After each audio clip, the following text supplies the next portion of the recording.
rise. At the District Court in Washington County, State of Utah, now in session. The Honorable John J. Walton presiding. You may be seated. Good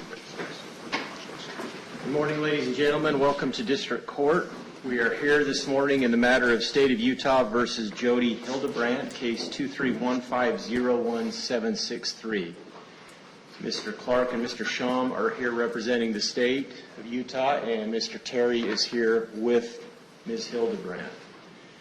We are scheduled for a waiver of preliminary hearing. Mr. Terry, it appears you have just handed the court a signed plea agreement. That is correct, Your Honor. With respect to the waiver, Ms. Hildebrandt, we have had discussions. She fully understands the purpose of a preliminary hearing, what the burden of proof would be, and that she has the right to a preliminary hearing, but in conjunction with the entry of her plea today, we waive the preliminary hearing. And in fact, there is a provision in the written plea agreement that operates as a waiver of the preliminary hearing. All right. Ms. Hildebrandt, I've been handed a written document, a plea agreement with your signature on it. Did you sign that document? Yes. And you did that to represent to the court that you have read the document carefully, that you understand what you've read, that you agree to all of the terms that are set forth in that written document? Yes, sir. You've had sufficient time to ask Mr. Terry any questions that you have about the agreement or its potential effect? Yes. Is anyone pressuring you to enter into this agreement, or is anyone promising you anything that I haven't been told about or that is not in the written document? No. Are you under the influence of alcohol or drugs today? No. Is there anything today that could interfere in any way with your ability to understand the agreement, its potential consequences? No. No physical condition, mental health, or emotional condition, nothing that could interfere with your present ability to evaluate the agreement and decide if it's what you're prepared to do today? No. You don't need more time, you're ready to go. Yes. Any further record, counsel? Your Honor, the agreement contains a factual basis. There are a few details in the factual basis that we are not in full agreement with. However, this is a guilty plea. It is not an Alford plea.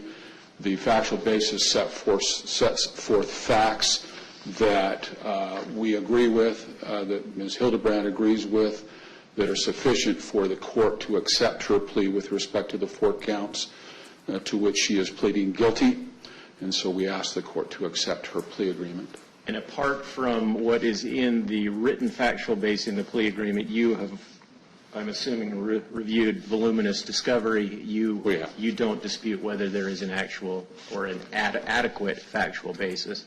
We do not. All right, then. Anything else before the court receives Ms. Hildebrandt's pleas? No, Your Honor. Nothing for the state, Your Honor. Then, Ms. Hildebrandt, how do you plead to count 1, aggravated child abuse, a second-degree felony? Guilty. And to count 3, aggravated child abuse, a second-degree felony? Guilty. To count 5, aggravated child abuse, a second-degree felony? Guilty. And to count 6, also aggravated child abuse, a second-degree felony? Guilty. The court finds that there is a sufficient factual basis. The court, in addition, finds that Ms. Hildebrandt's pleas are made knowingly and voluntarily. The court, therefore, accepts and enters those pleas, dismisses the remaining 2 counts. We are anticipating a PSI, although part of the plea agreement appears to be that Ms. Hildebrandt will not contest a prison sentence. Correct. Is that right? That is correct. But we are asking for a PSI. All right. Then the court orders the preparation of a pre-sentence investigation report and sets sentencing at 10:30 a.m. on February 20th. Anything else for today, counsel? Nothing from us, Your Honor. Nothing from us, Your Honor. All right. Thank you. We'll be in recess. Thank you, Your Honor.